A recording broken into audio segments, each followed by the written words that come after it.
Yo, and welcome back to the Banter Boys podcast. My name is Sanji. With me is Brett. How you doing, boy? I am doing good. Thanks for having me on. I'm stoked to be here. Yeah, I'm so glad that you decided to join us. I mean, probably not the most ideal time for either of us to record a podcast. I mean, just to timestamp this for listeners, it's I think 11 p.m. where Brett is, but it's like 5 a.m. for me. I've never done this before. Listen, this is the true dedication to the art to make sure the community gets the best information possible. Let me not ruin it. Yeah, people need this. Let's do the fan introduction. Tell us your name, your Twitter handle, the club that you're representing today, where you're from, and a little bit about what you do. Yeah. So my name is Brett Foote. My Twitter handle is @X now, as they say. Unfortunately, rest in peace, Twitter. My Twitter handle is @FadeToFoot. So I'm a Burnley supporter. I'm a Burnley supporter from the shores of Lake Superior in Wisconsin, home of beer, bratwurst, cheese curds, America's Dairyland. And that's where I just came from. I just came from the lake. I was just in the lake, and then I was sauning, and now I'm here. And what do? I spend a lot of time in the lake, and sulking from last year's relegation, but we're promoted now. So I serve as a pastor in the Presbyterian Church USA. I serve a small to medium-sized church up here on the shores of Lake Superior.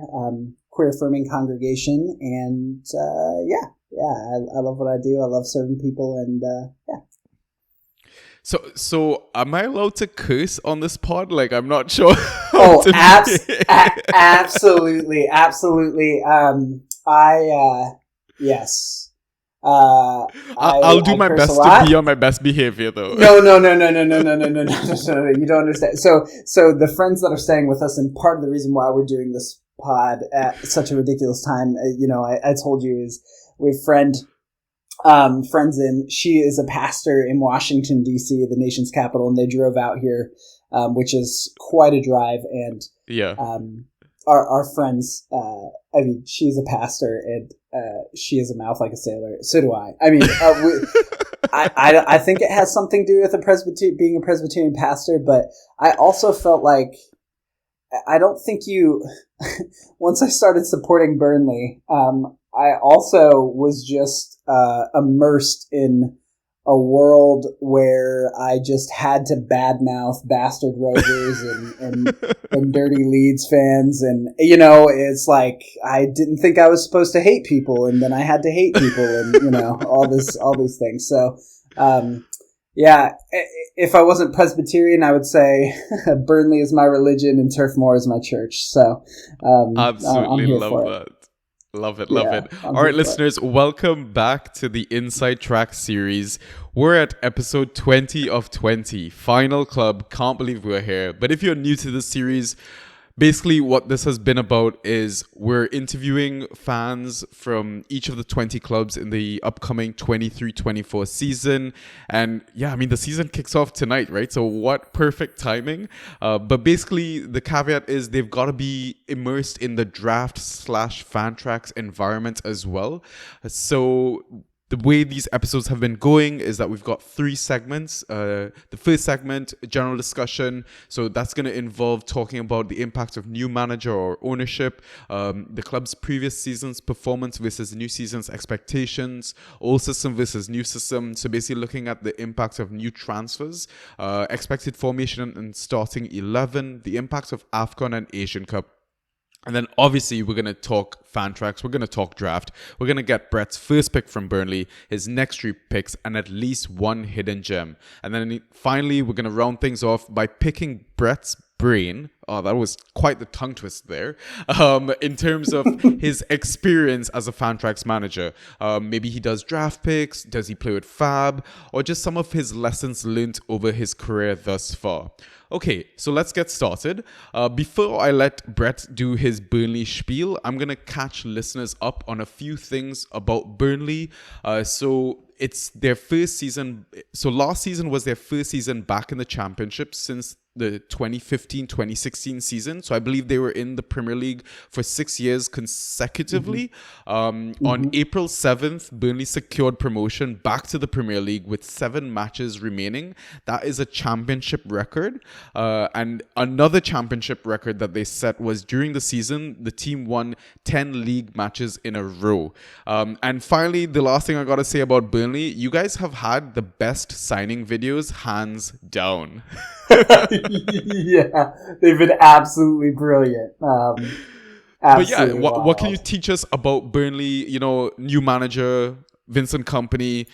Absolute surprise. I don't think a lot of people had a lot of high hopes for him at the start. But yeah, what can you tell us about him and maybe any of the ownership changes, anything in the hierarchy that the average football fan might not be aware of? Yeah, absolutely. I think it's a great question, and particularly for Burnley. I don't know if there is a club that has gone through, at least definitely in the England, in the Championship, or the Prem, but maybe not even in world football, that has gone through such a transition, not only in manager, in playing style, in ownership as we have, that has turned out so well.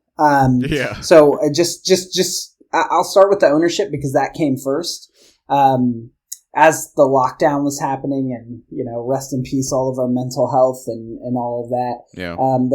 There was murmurs of a new ownership coming in, and so ALK Capital bought Burnley Football Club with a leveraged buyout. So everyone in Burnley was scared because Burnley was one of the last football clubs in England that was owned by people from the town, and especially in the Premier League. I mean, of course there were other clubs doing that, but in the Premier League, and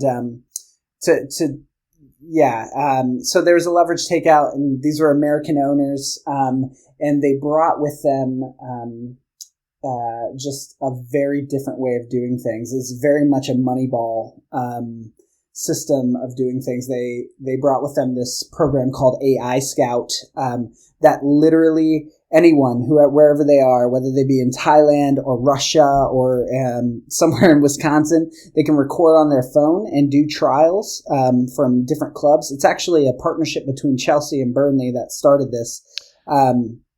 I mean, sorry to interrupt. Fun fact, I was actually at the unveiling for AI Scout's partnership agreement with Chelsea. I have a friend that works in football, and he introduced me to the CEO, CTO of AI Scout.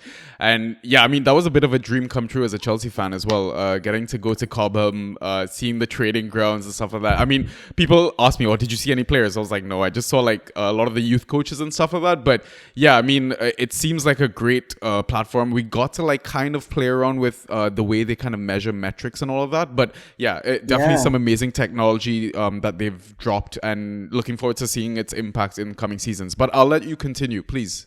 Yeah, no. And we actually had our first player. We have signed our first player from it to go into the first team. His name's Jess Davies. And he was let go by Tottenham, and is kind of floating out there, and did the AI Scout trials, unlocked all of Burnley's, and then had his first team run out in a preseason match, and he's good. He's very good. So if we even get one player, but it's just a very different model, right? Yeah. So old ownership was by old seasoned Premier League players, and they all have to be real tall, white, English, like lanky, if it's named Ben Me, they all had to be like one syllable. John Smith, I don't know. Tarkowski was a little bit of a tongue twister for folks. But it was the tried and true. Wait, no, he is English. What was I going to say? Like, he tried. He had Polish opportunities, but Aaron Lennon, all that, and then we switched, right? And this new ownership we brought in Maxwell Cornet from Olympique Lyonnais and Olympic Lyon, and people were like, what? This guy needs a translator? Like, what's going on? And he was a blip in Fantrax. It's just absolutely amazing. But eventually we did get relegated, even with this new ownership, and then, splashing a little bit of cash in ways that we've never had. and they let go of Sean Dyche, and they brought in Vincent Kompany, and there was a lot of skepticism because he'd only managed at Anderlecht, and he was pretty good, but he had his hands tied a little bit financially, and there's been a complete footballing revolution under Kompany that it can't be understated. We went from low 4-4-2 block to pet ball, Guardiola ball. I said this before, but to some other folks, but the first game I saw under Kompany was Burnley versus Huddersfield Town this last season, and I watched a little bit of preseason, but I couldn't really get a feel for it. I almost had an aneurysm. We passed the ball more times than we ever did in even one single match under Sean Dyche in his entire almost 10-year tenure. And I was like, what the hell are we doing? Why don't you just ping it up the field? Like our fans were like, boo, every time our keeper would like touch the ball with his feet and try to pass it to someone. It was wild. It was good. It's good. Yeah, I've not had the opportunity to watch a match of you guys under Vincent Kompany, but having listened to a lot of other podcasters in the fantasy space, in the football space, basically the wording has been, listen, the Burnley that you used to watch is not the Burnley that you're going to get in the upcoming season, and a lot of fans are in for a shock. So I cannot wait to see how you guys take the Premier League by storm. It is a major shock, and just expected goals. Our XG is like, to put it into perspective, the amount of goals we scored, our goal differential alone was higher than the amount of goals a Dyche Burnley scored ever in any season under, it by a considerable sum. Just to drop some numbers. So you guys scored 87 goals in the championship. That was the highest number of goals. In terms of goals against, 35, which was the lowest, leaving you with a goal difference of 52.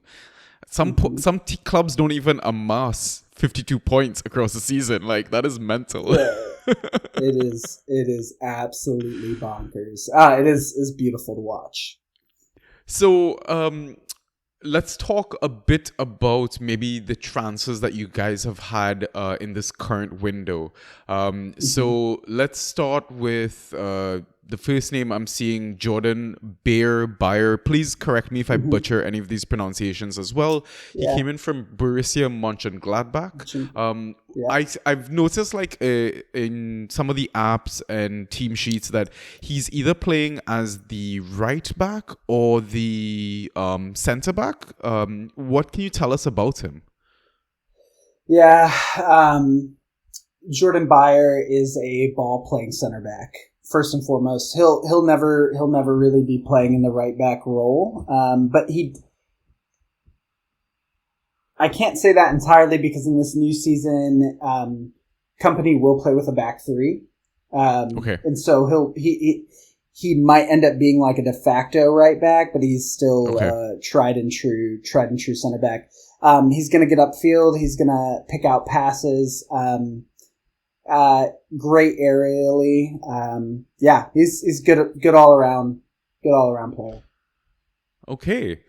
Would you say he's, we're obviously going to get into the picks and stuff later, but would you say he's a player that Fantrax managers should consider rostering at some point during their season?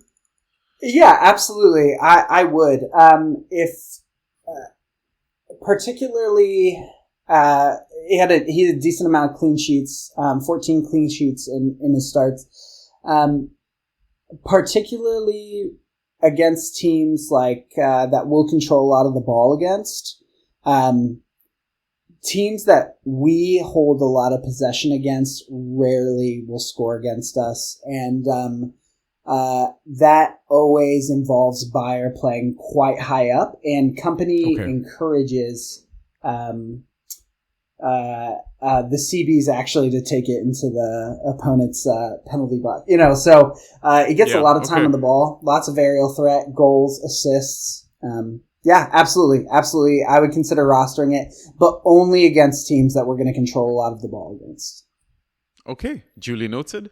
So another name that came in, Dara O'Shea from West Brom. What can you tell us about him?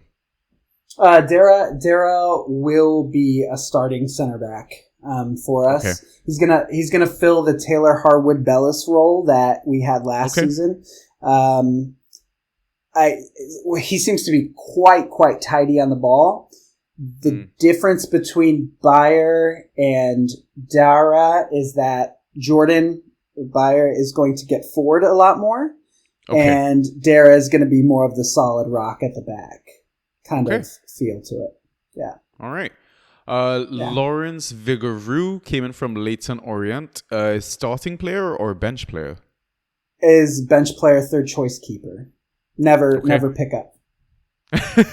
Okay, next name, Zeki Amdoni came in from Basel. Yeah, I've seen him fly around some draft boards. Yeah, no, he is very much worth paying attention to.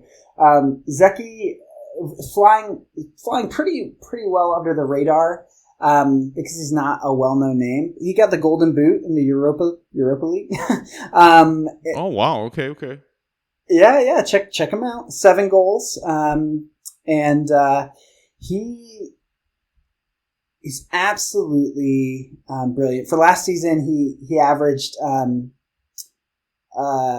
goal assist PK per 90 of 0.62. And he had 12 goals, 4 assists. He's very good. We expect him to play a role of either a 10 or to fill kind of the Nathan Tella-esque role that we had. And Tella bagged 22 goals, 22 goal contributions for us last season. Yep. We think Zeki's going to fill that role. So we don't know because he's not proven in the Prem.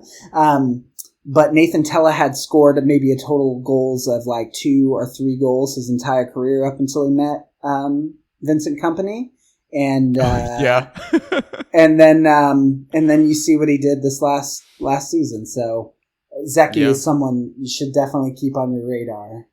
Late draft, but keep him there. Like a bit of a sleeper pick in that sense. Very much so.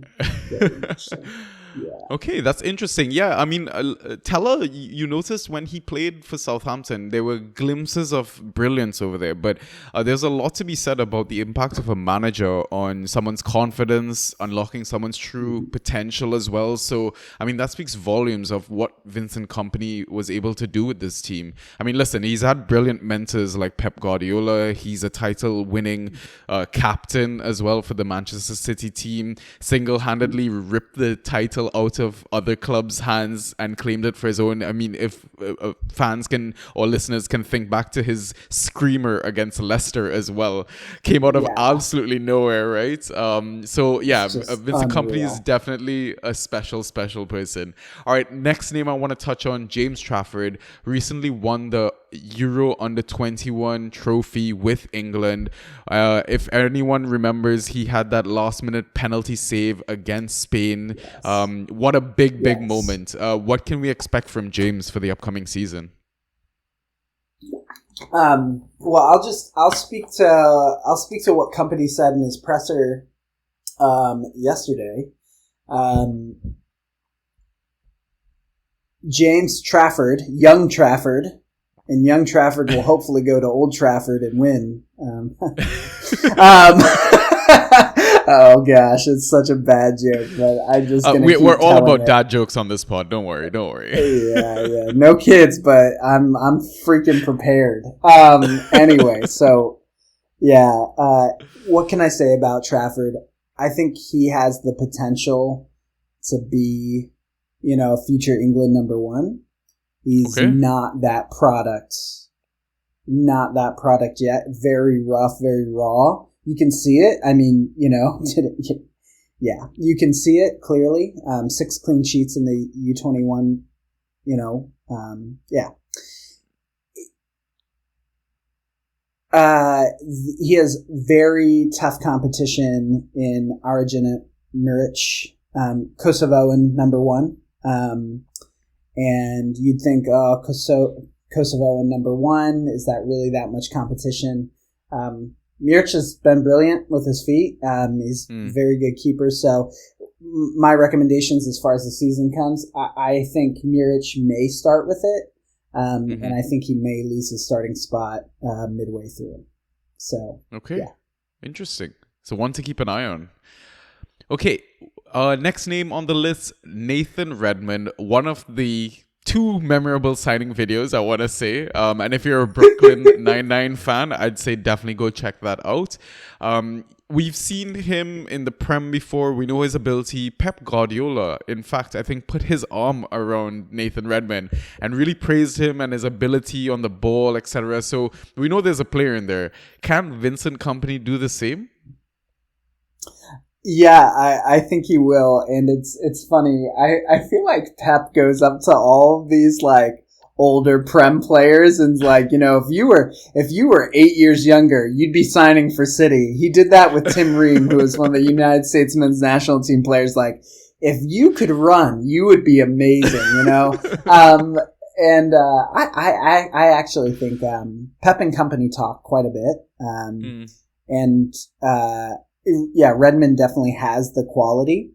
I really believe, though, Redmond has, and Kompany said this too, Redmond has been brought in for that Prem experience. It's extremely young squad that will face adversity, and we lost a couple players. So, yeah, I mean, it's going to be a great winger for us. Saw him on the ball. He's got to get up to speed, learn the tactics.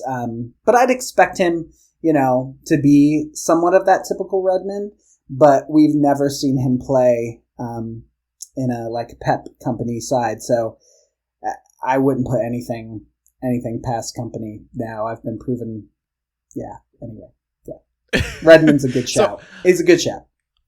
So I guess to kind of touch on the seniority stuff, and it's only one of the outs I wanted to mention before we complete the ins to Burnley. But Ashley Barnes was released, went to Norwich City. You think you're going to miss this lad? He's a very famous, well-known character in the Premier League, right? Yeah, absolutely. He's an absolute legend for the club. I Ashley Barnes, we all sing it. And I will never forget him getting a red card for kissing Joe Rawls. Against Cardiff.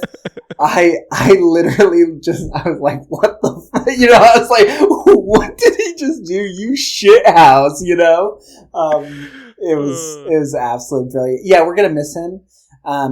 Kompany liked Barnes, but especially because they played against each other.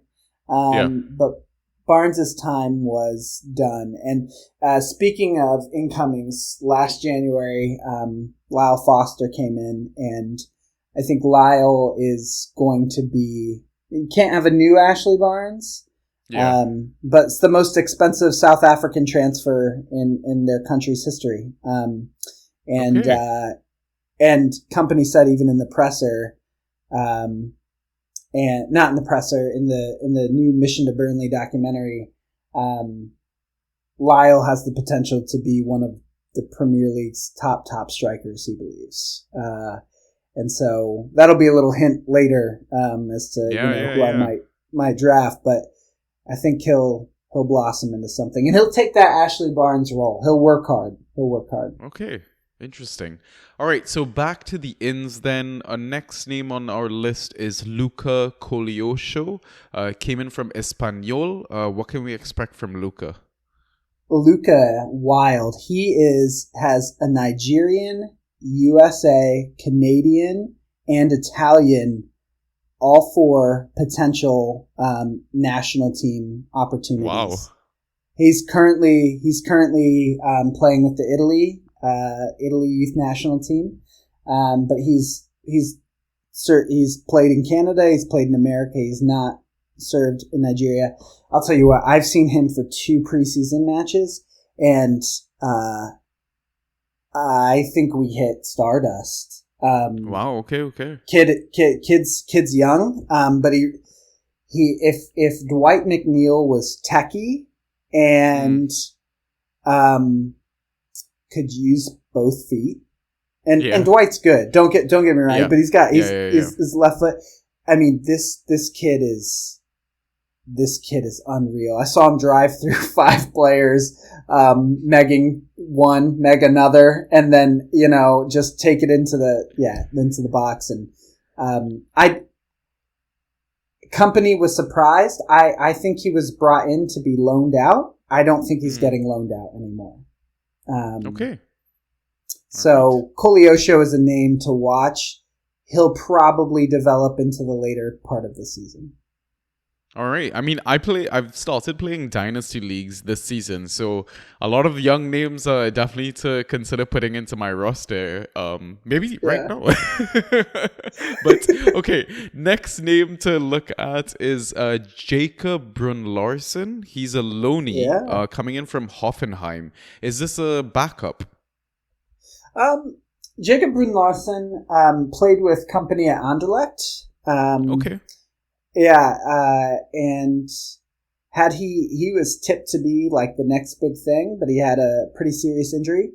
Something to know, it's a loan, but there's an obligation to buy at the end of season. Okay. So it's an obligation. So he is going to play mostly utility work, play a little bit of everywhere, but a good left wing option. We are just swimming in wingers right now, so I don't know what this life is because we were using Eric Peters, who is like a left back as a winger, and he has no technical, whatever. Anyway, so it's a new life. It's a new life to be swimming in wingers, and I absolutely love it. So yeah, excellent. So final name I've got on my list is another brilliant signing video, I want to say. Sander Berg.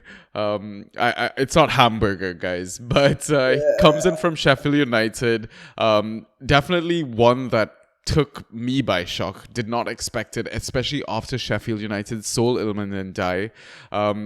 But I'm assuming Sanderberg sounds like he's going to start. I listened or looked at the press conference from Vincent Kompany yesterday. Sounds like he's just fit and firing, ready to go.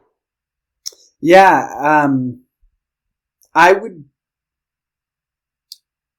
be surprised if he starts, but the one reason he might start is Josh Cullen, who won our Players Player of the Season, our Fans Player of the Season, is out injured, and I don't think he's going to be fit tomorrow. And he is Total Engine, former West Ham product, goes over to mainland. And I think if Sander can pick up the tactics, and I think that's the difficult part. He's had like literally no preseason with us, so we have a few folks that can play in that role, but I expect him to take a serious amount of playing time as the season goes, and I think he'll be worth a mid-season pickup once like your sixes and your eights start getting injured. I think Sander will be a great pickup as he gets used to the system.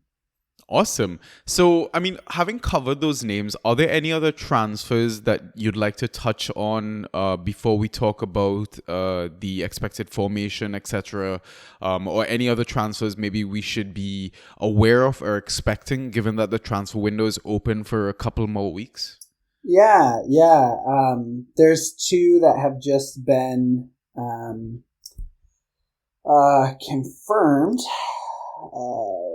We're going to start with Wilson Odebert from Troyes, a winger who was formerly at Paris Saint-Germain, and then he was at Troyes.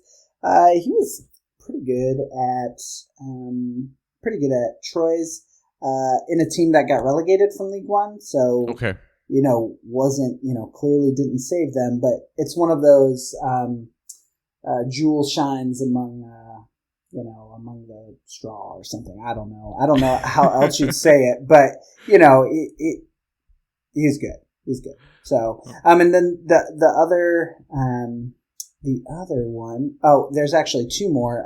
Jacob Ramsey. Yes. Aaron Ramsey. Right? Aaron Ramsey. Sorry. Yeah. But apparently, from what I hear, he's better than Jacob.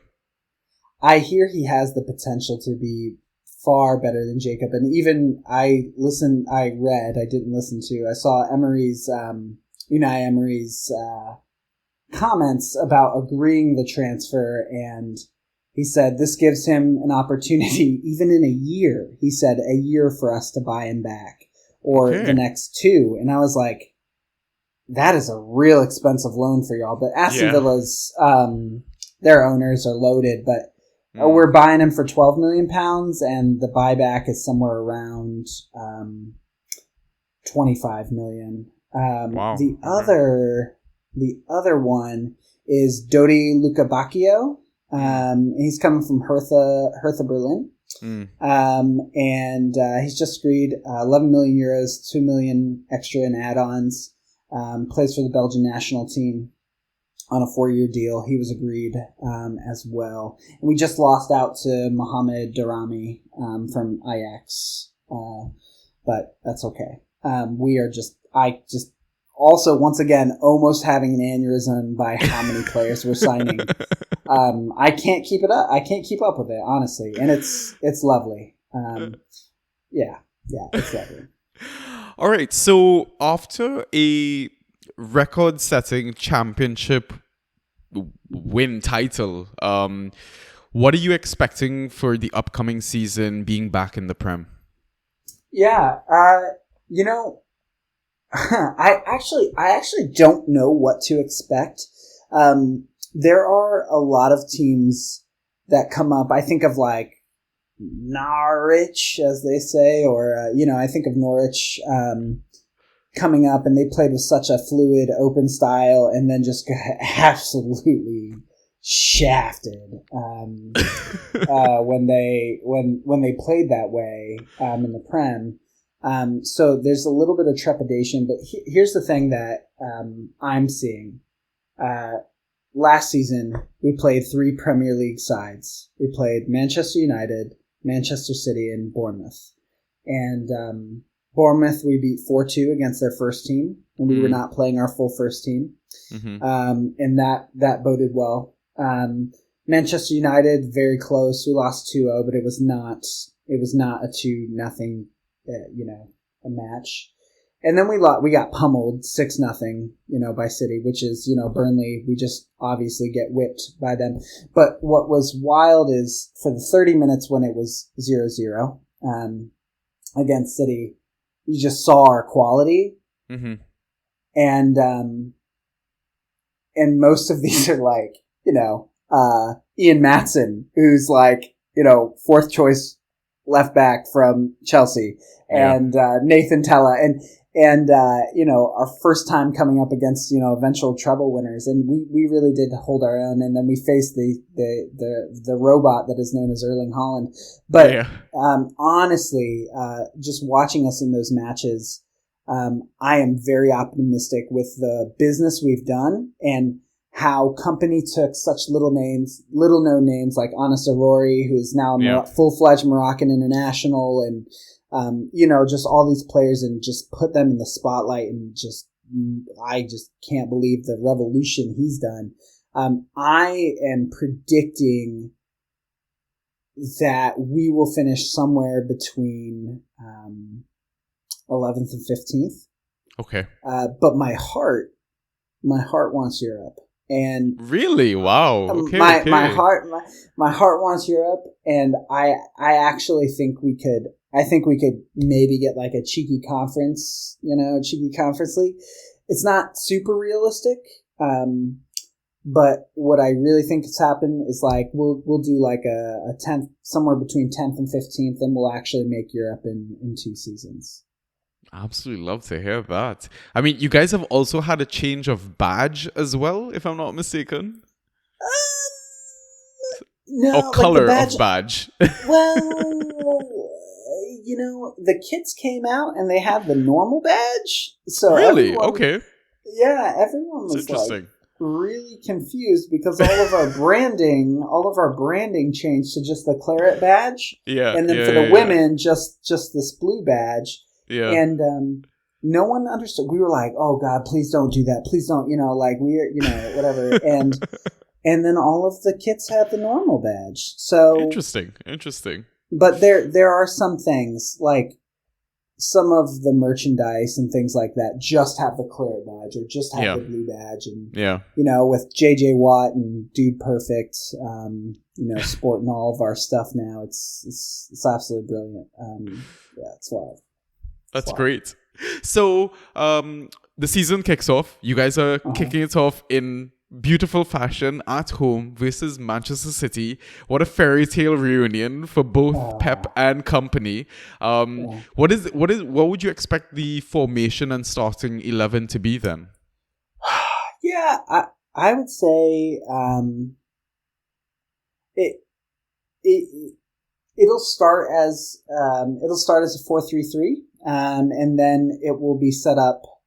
My guess is we will set up 3 center backs. A 3-2-5 is what it'll morph into. We play a very high press.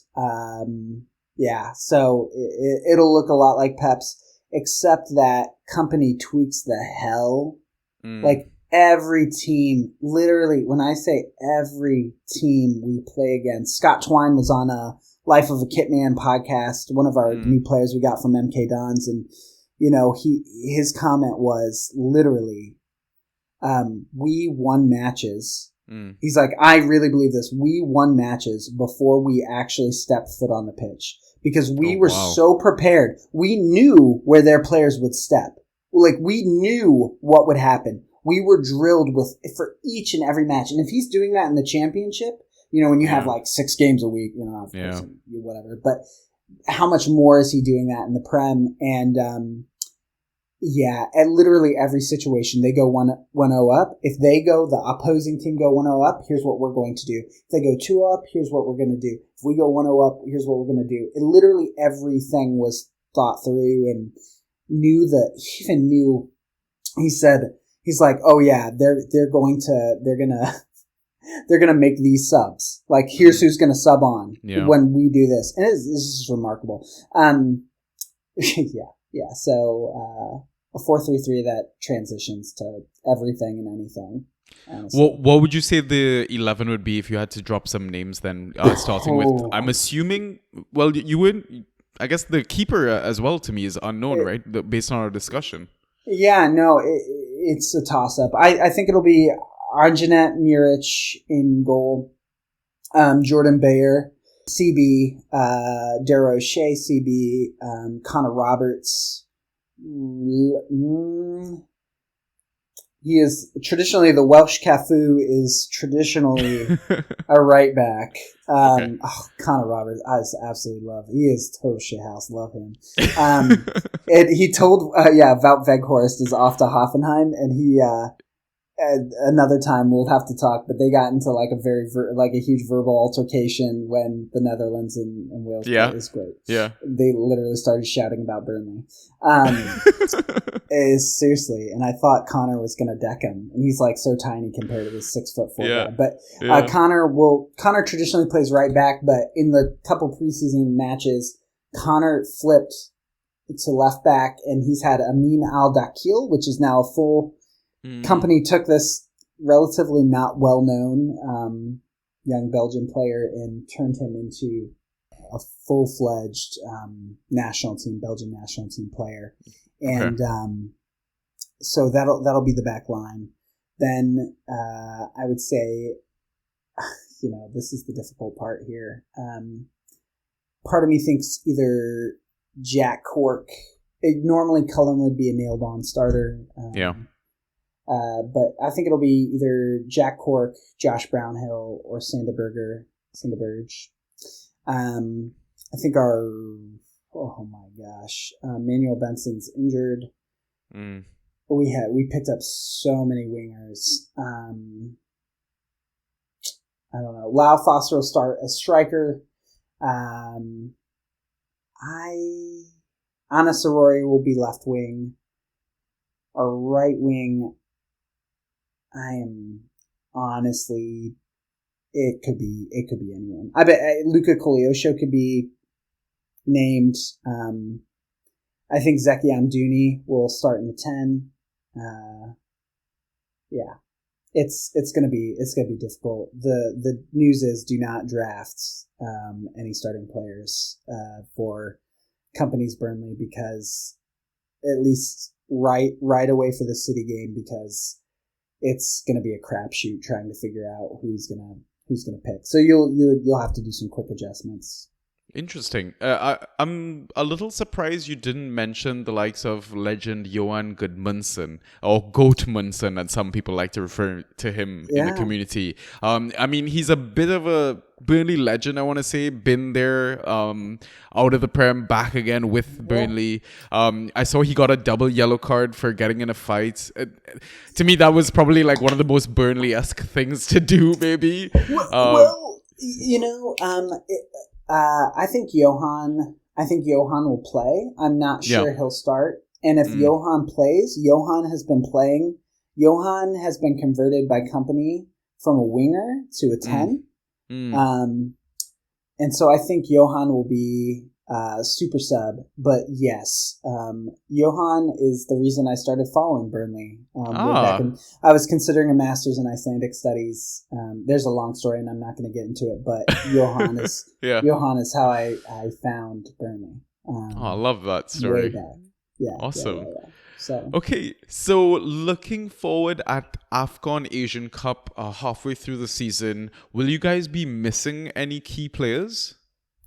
Yeah, I mean, I suspect Foster, who Company rates highly, he's going to be our number 9. I also suspect,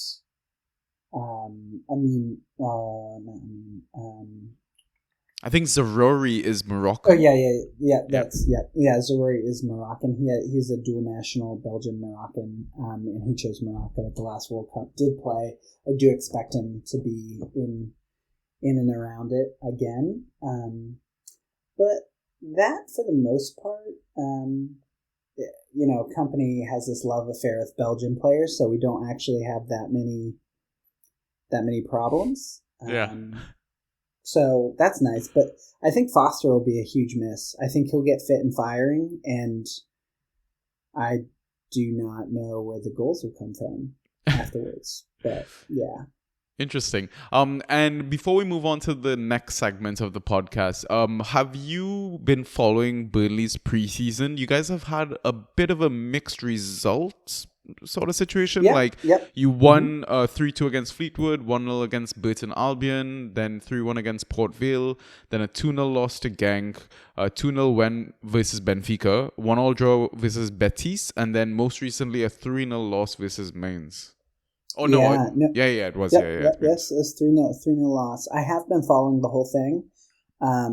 This follows suit very well to last season's preseason. Really what it is Company is tinkering, and he's getting people minutes, and he's purposely getting the way he's played teams. He's always picked teams that were further along in their preseasons than we were. I'm particularly not worried about it. He's playing against very good tactical minds, especially at Benfica and Betis. I mean, Genk too. All of these places. And honestly, a lot of the goals that have been scored against us are after we've switched out maybe an 11 that has been doing quite well. In fact, for Mainz, we had a goal chalked off and it would have been 1-1, and then we were like pumping them. And then we switched out, including our keeper, and 2 errors from youth / anyway. And then we get pumped 3-0, and it looks like we just got rolled and didn't at all. So yeah, I mean, I've been impressed with the preseason, and Yeah, and it's been unique in that, we wrapped up the season in April, and he brought the players back before any other Prem team, had them in for 2 weeks, took them off, then had them in again for another 2 weeks, had them off, and then preseason matches, then a break, preseason match, and now into the season. So, yeah. Okay. And I mean, we can't really treat preseason form too seriously as well, right? No. And it's interesting that you talk about, how the game kind of went, because game state is a very important thing. You guys score that 1-1. It could be a very different match. And at the same time, the scoreline doesn't always paint the true picture of how the game is played, right? We always tell managers, listen, try and watch the games and get highlights and stuff like that, because it will surprise you. Like, an asset might pop out that you didn't consider if you just looked at the scoreline and you're like, okay, well, screw this, Burnley's not with the roster or whatever. So yeah, I'm really looking forward to the Battle of Champions tonight as the Prem kicks off. It's such an exciting way to start the season. So is there anything else you want to mention before we go into the fan track side of things? Yeah, what I would say is, get ready to be surprised. Be pleasantly surprised by Burnley. Enjoy the football you're watching, and understand, if I could give you one piece of advice about Burnley, I would say it's what Vincent Kompany said, and that is every literal decision that Kompany makes in every literal game moment is to score more goals. And that sounds like, well, of course you want to score more goals, but just be cognizant that a lot of teams will throw up a block at some time. Kompany never takes the foot off the gas. So if there's a team that we're going to control possession against, like Bournemouth, expect him to, try to pump it 4, 5, 6, and just not stop bringing on the attacking reinforcements. He uses sounding his very whole much bench. like a Pep Light. Oh no, it's Pep Light. It's and he will use every single bench opportunity he can. Okay, love it. All right, so now let's move on to the fan track side of things. This is a segment where all the fans really are tuned in, right? So tell me, Brett, who's your first pick from Burnley? Yeah, well, if I'm being honest, I have to do what I actually picked, because I don't want to lead anyone astray. So my first pick from Burnley, is Josh Brownhill. I did actually pick him in the 10th round, and of the draft I just did, and the reason being is that he is Burnley's midfield engine. He's going to have tons of touches on the ball. He chipped in with a decent amount of goals and assists last season. And 7 goals, 8 assists. Yeah, and he's been given so much creative freedom by Kompany. He's like a new man compared to Sean Dyche Brownhill. So Fantrax players will have seen him before and think, oh, a CDM. No, CA. He's attacking midfielder now. Yeah. And his heat map is all over the place. He's going to be a reliable starter. He's our captain. He's quite good, but it's going to be like a solid 10-pointer a week. And if I think that's worth picking up, and to have a nailed on player is really, really useful. Does not get injured a ton. Yeah, and he's on set pieces as well. He is not. Oh, okay. He is Interesting. Not, he was taken off set pieces, and that will be in my. If I had to give you a couple more picks. All right, we'll get to those. Yeah, he was taken off set pieces. Interesting. Yeah.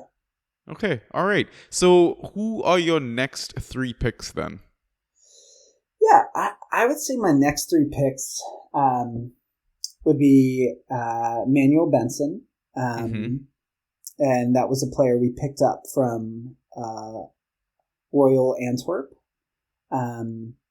Absolutely brilliant player. We got him for like 2 million euros or something like that, maybe 3 million euros. Okay. And just absolute shocker. Wand of a left foot. Yeah. And it just scores goals for fun. He's super sub, but such a handy player. If he starts, he scores. It was almost nailed on, but he's very diminutive in size, so that gives him like a little thing. But his expected goals don't look like that great. So if you're looking at XG, and I'm big into stats when it comes to Fantrax, and I try to play predictively. And so I follow a lot of that. And Benson scores goals. Okay. He just does. And he beats the odds, and it's not a blip. He just continues to do it. And that is good. The next pick I would make, probably Scott Twine, although, okay. Actually, no, I'm going to say it. I'm actually going to take Lyle Foster. Lyle Foster is going to be a nailed-on striker, number 9 for us. He's going to do a lot of hard work, but he became real bright in the Belgian league. He was quiet when he came in January, but once again, didn't get all that many opportunities to showcase, because you're gonna see, and you're like, well, he scored 1 goal in half a season at Burnley. Why would I ever consider drafting him? Yeah. You don't mess with a champion, winning side. You know what I mean? And he didn't get all that much time. Company has said repeatedly, takes about 100 training sessions for a player to settle in, and Lyle is getting close to that. So he's going to light it up. So as a number 9, I would probably take Anas Arori or Jordan Bayer as my next pick, but probably Anas. Anas is going to be a nailed-on starter at left wing, and he's quite good. He's just quite good. He went from he was once again like 1.5 million euros, and scored 7 goals, got 6 assists in the championship, and to buy a player for that cheap and to have that kind of return is just remarkable. There's a lot to be excited about from him. Super young, has huge potential, and Company is getting the absolute best out of him, teaching him so much. Anas came into an interview and said, yeah, I didn't know how to score goals really before I met Vincent. And same thing with Nathan Tella. Nathan Tella said, yeah, I don't score goals. And then you have 22 goal, 22 goal contributions. But Anas would be good. And that would be my next 3. Okay. It's interesting. 3 of the names that you've mentioned so far are all going off the draft board. I want to say around between round 10 to end of the draft. Lyle is actually not popped up at all. Has an ADP over 1,000, so I don't think people are aware of him yet. So I might have to grab him before I release this episode. You absolutely should. He had 11 goal contributions in half a season at Westerlo. Same club that offered Eden Hazard a contract, by the way. In case it's a little tidbit there for you. Yeah. Lyle is, I mean, it may not happen, but his XG is very good. And people have been clocking in preseason is very good. His stats actually prove that he will be a great player. So grab Lyle, move someone who's injured that you drafted into your injured reserve, pull Lyle in, keep him on your bench, and when he starts playing, he'll start bagging. So, all right, duly noted. And then for Hidden Gem, what have you got up your sleeve? Super Scotty Twine, absolutely. Scott Twine, we pulled from MK Dons, got injured last season, the beginning of the season, first in preseason, had a little niggle, and then got injured again, like 20 minutes or something at the end of a Huddersfield Town match, and then was out like half the season. Oh, wow. Okay. Yeah, and it wasn't a serious injury at all. but it just kept coming back up. Anyway, he's super fit and healthy now. He had 33 goal contributions for MK Dons, 20 goals, 13 assists. He scored some amazing free kicks in the championship against West Brom. Okay. I'm forgetting the other team. He will be taking every set piece. If he is on the field, he will be taking every set piece within range. Wow. He spends all his days feeling like the weight of the ball. This sounds so like feeling the lift. And even when he made the transition from League One to the Championship, he spent all summer noting the differences. Sounds like so weird, and I love that though. That's dedication to your difference. Art. Yeah, no, but he's noting the differences of the ball, the lift, how it feels on his boot. And he's done the same thing for the Prem. And Company has said he's such an integral part. People are like, oh, he's going to go out loan. He's going to go out loan. There's no way. Twine is, if he's starting, I've said this before, but he'll be Burnley's James Ward-Prowse. He's such an excellent free kick taker. He's got great XG. He's a very, very good player. And I highly recommend. His link up is great too. So that's my hidden gem. It does not reflect. It will not reflect in the current stats because he didn't break into the team. So yeah, you got to pick up Scott Twine at some point. Okay, duly noted. Excellent. Now, are there any other assets you want to mention before we get into the final segment? Not really from Burnley. Zeki Amdouni obviously is a new transfer in. I think if he gets fiery, I think he could be quite good. I mentioned he has a golden boot in Europa Conference League. Yeah, something like that. Yeah. Anyway, absolutely brilliant. He could he could be one to pick up. But yeah. Okay. Love it. So before we move on to the final segment, I do want to give you the opportunity to mention the article that you wrote for Overthinking Football. Yeah. Absolutely. I have some good friends, particularly Chris Adams. He just finished his PhD at Penn, and give him great thanks. He's starting to work for the Phillies, doing statistical work, but the folks at Overthinking Football, just brilliant friends. They are literally creating, this sounds so silly, but I'm going to say it, like a Moneyball way to approach Fantrax, and using wins against replacement, expected fantasy points. Yeah. Not just looking at XG and expected assists and these things, but really translating everything into like what kind of points is this player actually going to produce over a season.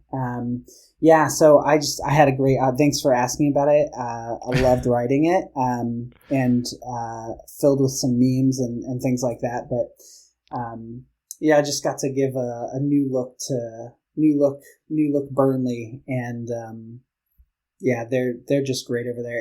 If anyone has not read Overthinking Football, highly recommend subscribing to their Substack, and just very very sound work. Love it. Absolutely love it. Awesome. So now let's go into the final segment of the pod. We're gonna pick Brett's brain as an experienced Fantrax manager. Now, how long have you been playing the Fantrax game? Do you go as far back as the Playtoga days? No, just 3 years. So okay. I got in. Chris, my friend Chris, who ran Overthinking Football, knew I was this huge Burnley fan, and he got me and one of my friends to play, and I was like, oh my gosh, this, the opportunity to really enjoy watching other people's teams and clubs, and then rooting for players that I have a vested interest in, just from a purely gaming perspective, was brilliant. Yeah. But what I really loved behind it was the statistical analysis. And it's been brilliant. I cannot recommend enough Fantrax compared to Fantasy Premier League. Because I could go on a long time. I think once you get a taste for it, it's very hard to go back, to leave it. Like, and don't get me wrong, when I try to introduce people to Fantrax, they are very overwhelmed by not only the UI, because I mean, let's be honest, we've seen how shit it can be. Obviously, they've upgraded. It looks a lot better and stuff like that. And it's quite intimidating having all these different score values associated with different actions on the pitch. But if you're a true football fan and maybe a bit of a stat nerd, I think once you get into it, it's so hard to let go, and you watch football in a completely different way now. Like, you'll be watching the game, people will be like, just casually taking in actions, and in my head I'm like, that's a dribble, that's 1 point. Oh wait, that's a tackle, that's 1 point. Shit, this possession, negative 0.5. Like, yeah. Well, and that was what was so funny, because people had mentioned Burnley of old, and under Dyche, and they're like, there's no useful fantasy assets, and I was like, you know how many shots Nick Pope takes exactly on average? Do you know how many blocked shots Ben Mee hits? Yep. There it's like, but you know how many times we get dispossessed, and it was just like, and our strikers would, Chris Wood was good for like 10 goals a season, whatever, and it was good, but it is, it's a. Once you have a taste of the Kool-Aid, you can't go back. So highly recommend. And it's been hard to explain to.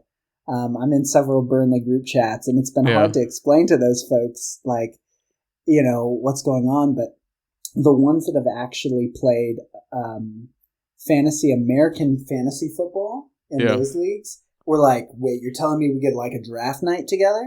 Wait, you're telling me we'll put a big board up, it's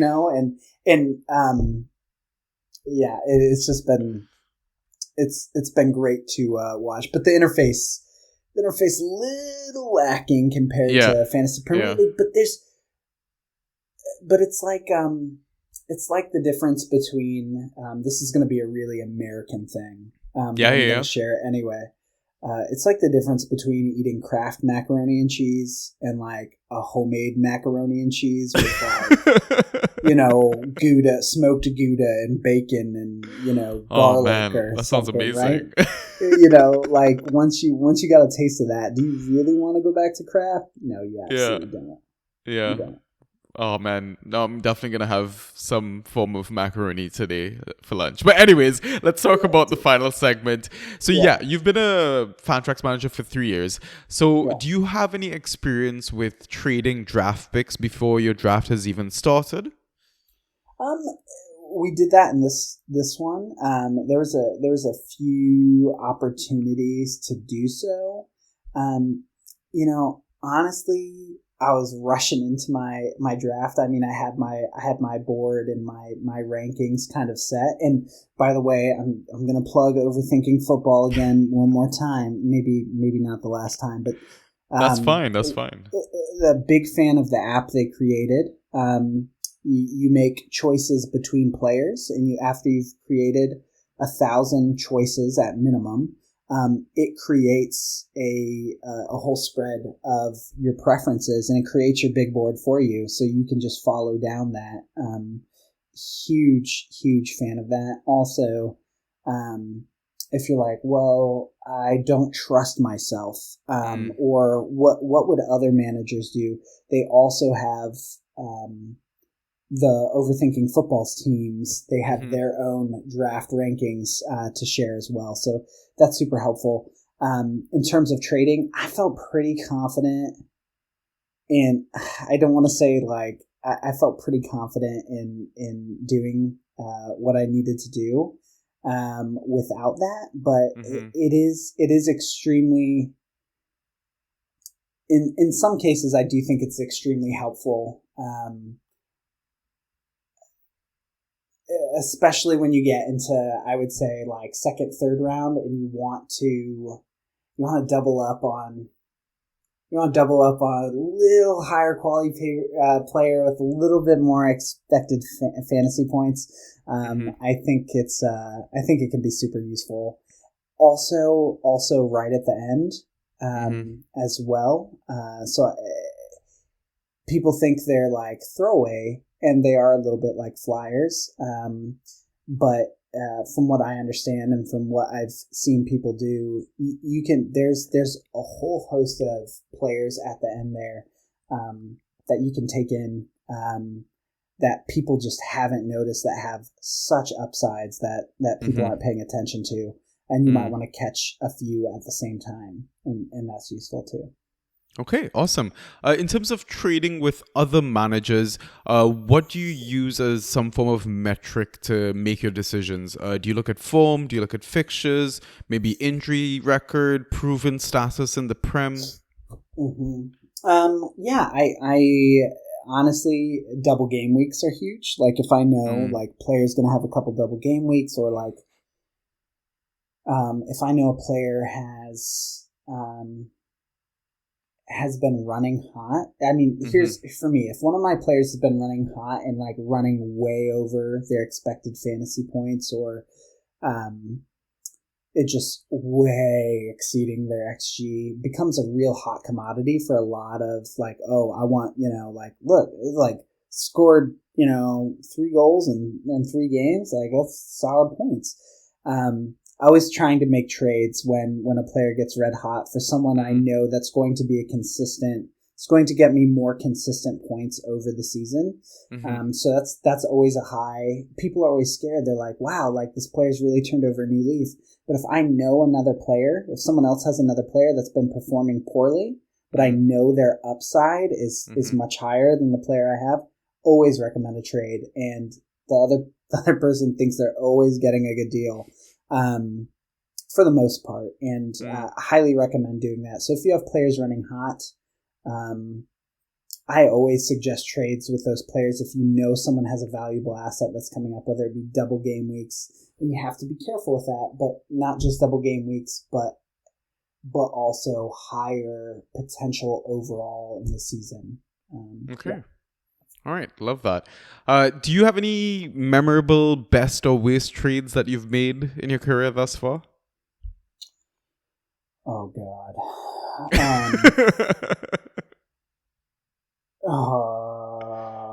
What was it? Oh, I traded in Virgil van Dijk. Is it Buendia? No. Who was it? Oh, I gave up I wish I remembered who it was. I gave up a player that had a decent upside, but like they had big Verge, and I was like, well, I could take this. And Virgil is like one of the at this point is one of the best defenders to be pulling in points consistently, and he's nailed on starter for Liverpool. And the next week he got injured. Right. Was this when I think Jordan Pickford scissor tackled him or something like that? Yeah. Yeah. Oh, that's rough. That's unlucky. Yeah. So I mean, it wasn't like a poor trade necessarily. Like on no, paper, not at all. It kind of made sense. No. Yeah. But it ended up really poorly, and and that's the chance. I mean, these are human beings we're talking about. Yeah. So 100%. Yeah, that's probably my worst. Oh. I'm sorry to hear that.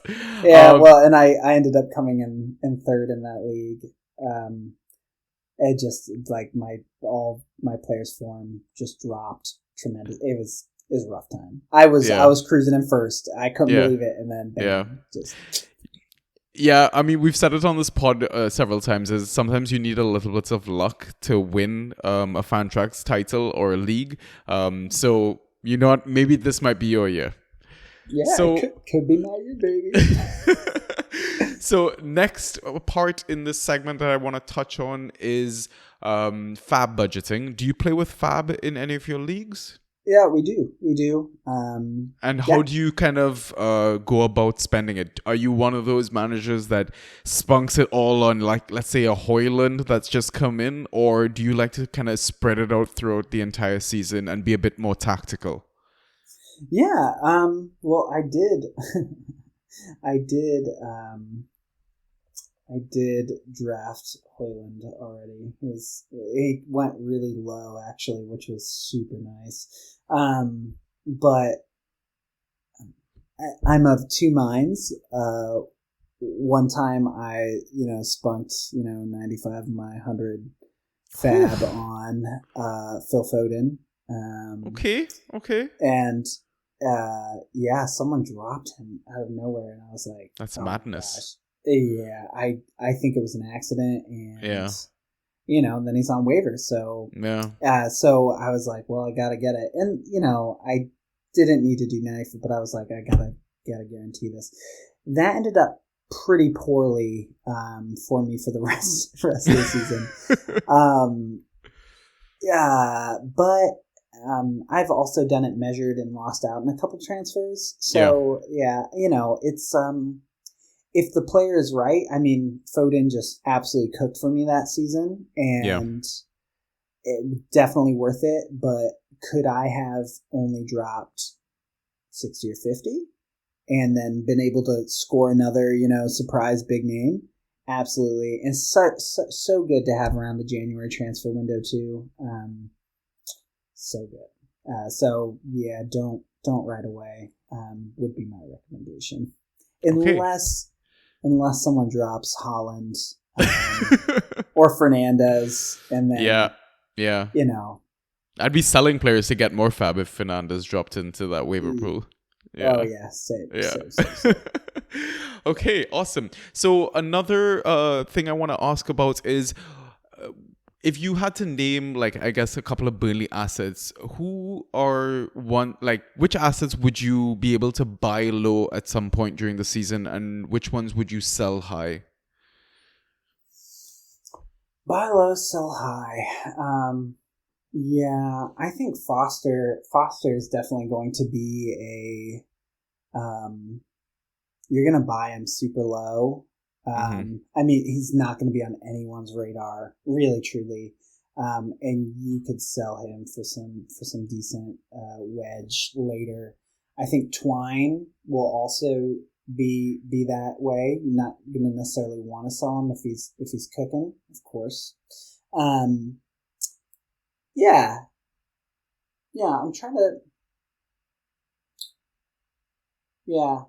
I think it would be those two. And then in the converse, I think Manuel Benson is definitely like the name that, if you're looking at statistically, like, people are like, whoa, this guy gets it done.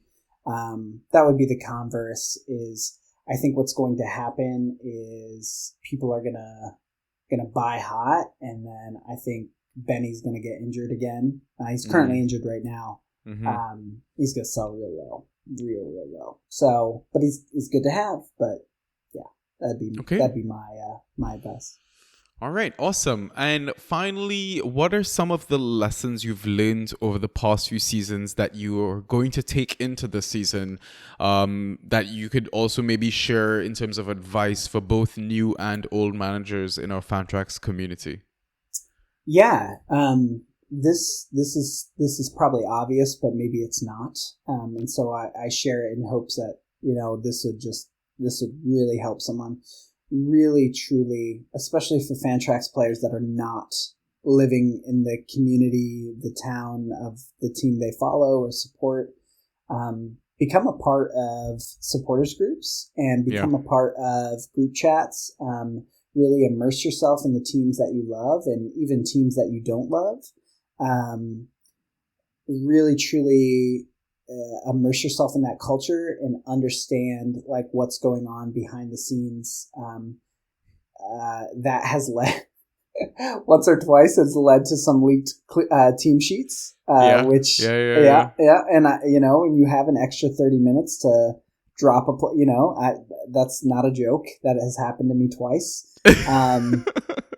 And is absolutely brilliant, and so that's cheating. But it was helpful, and that was good. But more than that potentially happening, I think when you immerse yourself with these clubs, you fall in love with them, and you start to understand the mind of the manager and the mind of the players. And with that, you have this opportunity to be a little more predictive and enjoy Fantrax a little bit more. Because it is, I love statistics. I love these things, but I also love stories, and I love seeing players develop, and I love seeing the stats that prove that they're developing, and I love the stories behind how these players are developing. So connect with the community and see what these players are doing in their community, see how that affects their life on the pitch. And you'll realize, this sounds so basic, but Wales was going to its first World Cup. So is Connor Roberts playing worse? Yeah, he's trying not to get injured before the World Cup. If Burnley was in the Prem, don't pick up Connor Roberts. Post World Cup Connor Roberts, absolutely brilliant, absolutely insane, right? Yeah. All over the pitch, just flying. And those little insights you can only really get from actually immersing yourself with the club. I feel like. So get to know the players, get to know the town, get to know the community, and I actually think it pays dividends. And sometimes it doesn't in Fantrax, but